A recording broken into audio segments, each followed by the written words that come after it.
I can guarantee you've fallen victim to at least one of these myths on the tennis volley. So here's 3 reasons you probably only go to the net to shake hands.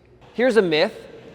Stop trying to volley with a continental grip. A true continental grip anatomically makes it virtually impossible to position the racket face properly, and most pros do not volley on a true continental grip. So as opposed to putting the base knuckle of the index finger and the palm pad on number 2 for a true continental grip, most pros will cheat over on that grip somewhere in between 2 and 3 to be on a composite grip for the forehand volley.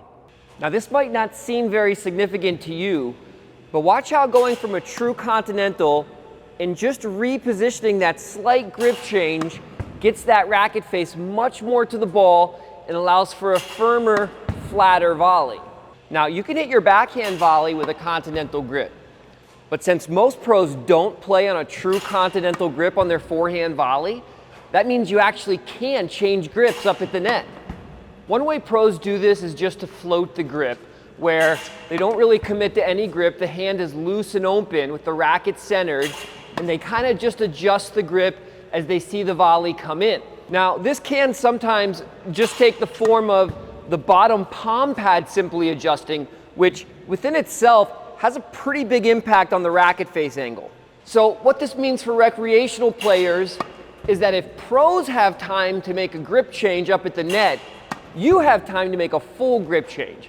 So think about maybe trying to hit your backhand volley with a continental grip and then get almost a true Eastern grip on your forehand volley. And I think you'll find you're gonna have a lot of success volleying better up at the net. This is actually a pretty easy one to practice at home. Next time you're on your couch watching TV, start in your ready position, kind of float the hand on number 3, and then practice getting that quick grip change into number 2 for the backhand volley. Here's another myth I see hurting volleys. Stop trying to stop the racket at contact. If you're trying to stop at contact, that means you're trying to hit the brakes before you actually make contact with the ball. Now, I get it. I know when you watch the pros, you see the swing become very, very short. But that's because the ball's coming so fast, they have to slow their racket down just to make a neutral ball. For you regular people and for a fundamental volley, it's okay to follow through on your volley. First off, watch how the follow through just brings me back to my ready position. All it's gonna do is prepare me faster for the next ball. And also, since the volley, in my opinion, is ineffectively taught as a punching motion, adding a follow through can help you get the feeling of the volley as it's supposed to be, which is a stroke, not a poke. But don't just take my word for it. Take these ideas out to the court and give it a fair shot. Give it a week and see if it actually improves your volley.